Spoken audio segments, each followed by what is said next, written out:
Hey guys, well this is the next day after the bash. It actually felt like it was like 12 months since the last time I went out with these things.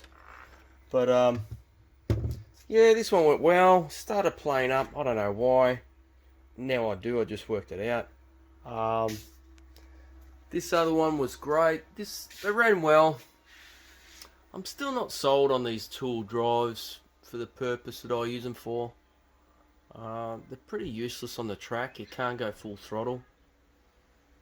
I did use some second-hand wheels off a mate that I bought, and he told me that one of these hexes was pretty screwed, but I thought I'd give it a go, and fair enough, I totally ruined it.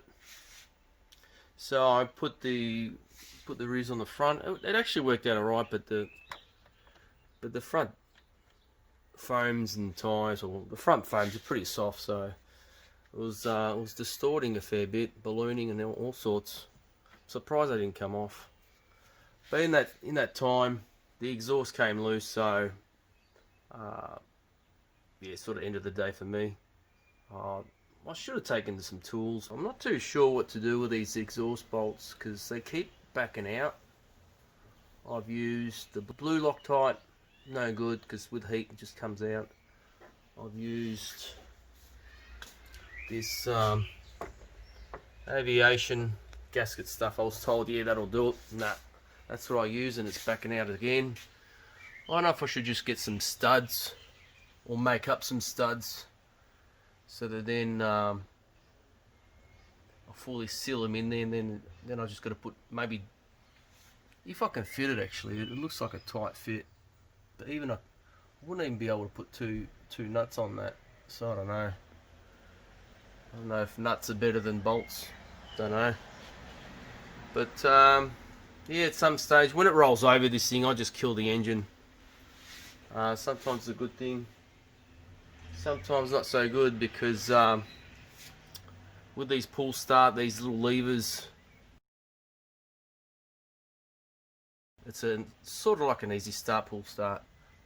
The little levers get stuck with all the dust, and then I wasn't able to start it, so I just had to pull the pull start apart, clean it out, put it back in, and it was good to go. But yeah, I'm surprised that the rear's actually cleared the front. I'm pretty sure after some constant bashing, I do believe that these would wear the arms out or something, because they're not designed to be on the front. But other than that, it went well. It is a bit more challenging, but you can't go full power, full throttle. Whereas this one, you know, well, I haven't said that this was only meant to be my backup in case this played up, and it played up, so I went on here, and then that played up. But yeah, I think I'm on the lookout for another full drive and get rid of the HPI. Yeah, I don't know. That's the way I'm thinking at the moment.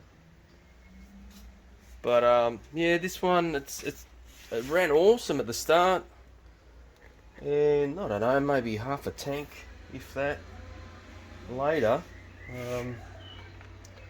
The revs started going up. Well, the idle started going up, and I didn't think much of it. I thought, oh, it's still running good, and then it just kept on going up and up and up. And I thought, all right, I'll lower the idle as you do, and from then it just ran like shit. Didn't make it any better. Once you can't tune some, you pretty much know something's going on. I did notice that there was something seeping through there, so maybe it's a gasket. But as I was quickly just having a look before starting this video, I grabbed hold on to the exhaust. I don't know if you'll be able to see it. Let's focus.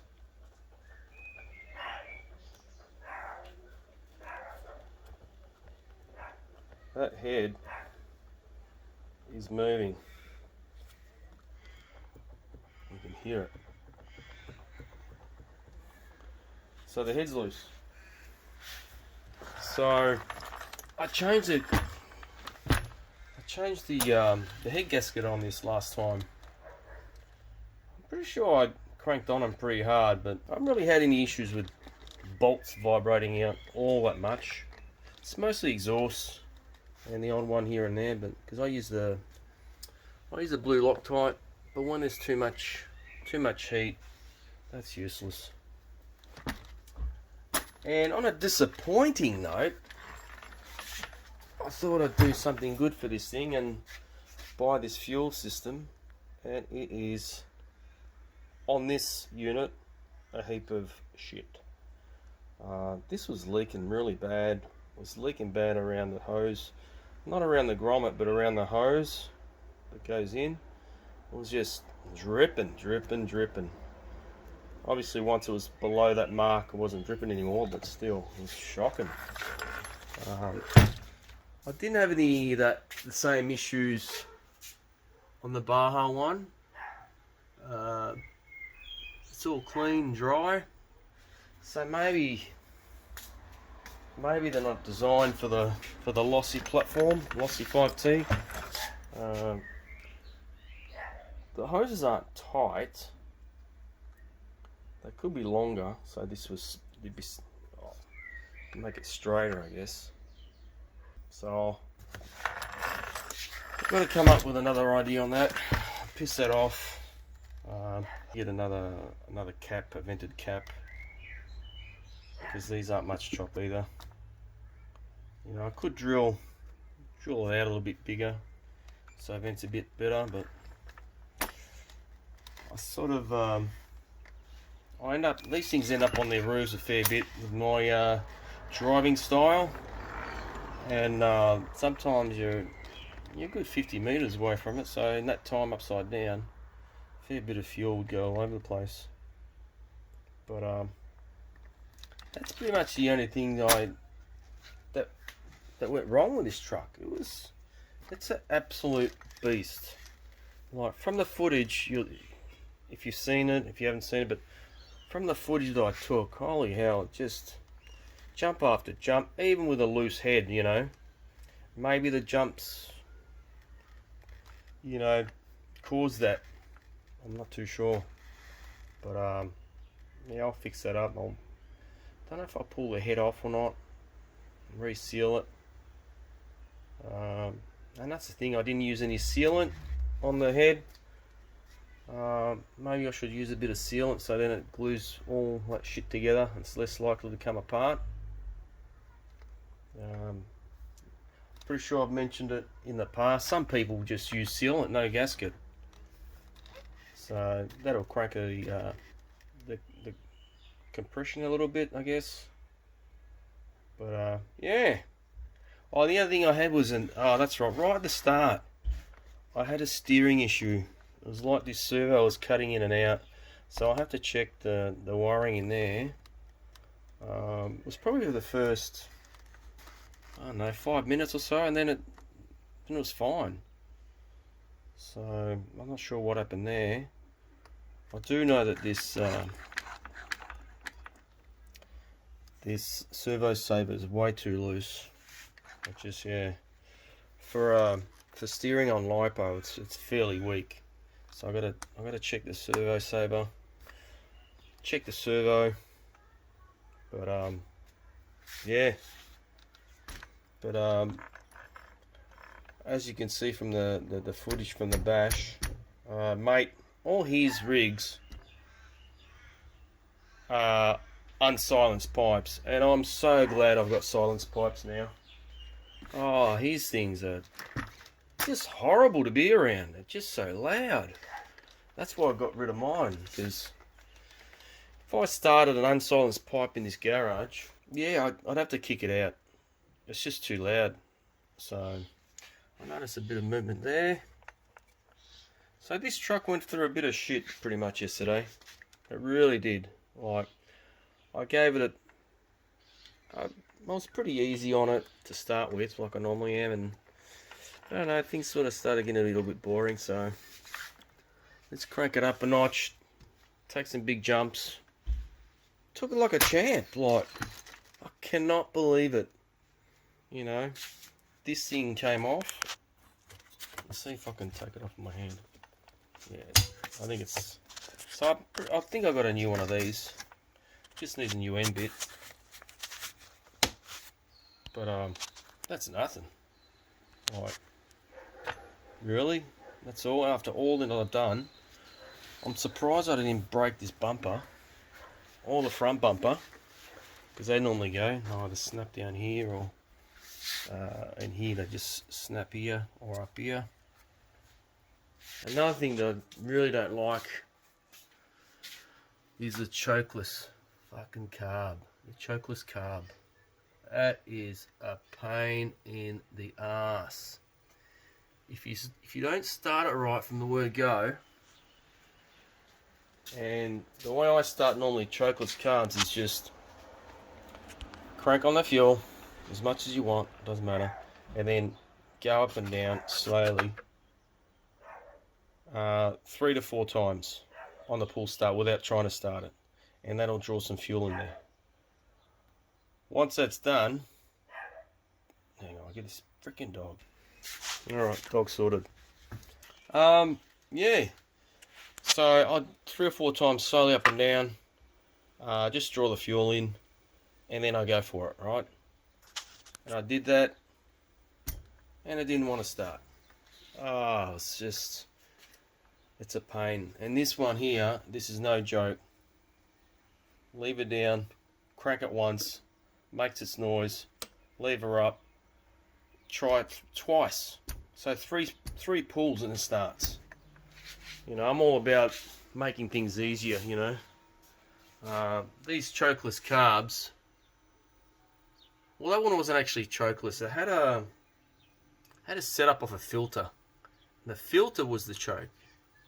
And that was a piece of shit. I had to get rid of it because of this setup. So, but anyway, I've had modded 990s and all that are chokeless. And for the little gains that you get, oh, the trouble to go through just to start it is a pain. I'm telling any of you guys out there, if you want to buy an RC to start with, I'd recommend one of these. Alright, if you enjoy it, if you can handle it, and you want to spend the extra money, 100% get a Losi 5T. If not, get the Rover LT or the 30 degree north. Just get this platform. From what I know, the differences that are sort of major from the Losi to the copies, to the clones, I should say, will be the shocks. So really, if you buy one of those cheaper ones, just change out the shocks, change out the diffs, and you are good to go. And I think the servos are pretty weak in the Ravens, but just put a lipo on it. You know, if it burns them out, get new servos, then you're done. But I'll run lipo on this. These are just stock. Not meant to be lipo, but whatever happens, you know. But normally these large scale servos can take lipo. You get your little ones, like the throttle and brake. Where is it? I can't see it. Where is it? Is it there? I can't see it. Anyway, you got a throttle and brake on the Baja models, platforms, and yeah, they're like a 1/8 scale. Servo, they won't take it stock. It's got to be a high voltage. But these ones, no problems. No problems at all. But no, I'm wrapped with this thing. You know, I've bought and sold these fifth scales like I think 2 or 3 times now. And yeah, I won't be getting rid of this. I'll be keeping it no matter what now. It's just my spare. My spare, what's my next spare going to be? Because as a spare, this one's just not, it's not doing it for me. Not doing it for me. I've had this type for years, but as soon as I got the 4-wheel drive, on the surface that I drive, way better, way better. And you still go sideways. It's just, you don't lose it. You don't want to do donuts all the time, which is what I did with the other one. But I hope you enjoyed the video of the bash. And I'm glad you guys are still watching my videos, even though I've posted some Call of Duty stuff and car stuff. But yeah, you're still coming back for your RC stuff, so that's good. But anyway, we're sort of free now. The weather's looking up. And we'll have time to bash more. So, okay, I'll leave it at that. Until next time, see yous.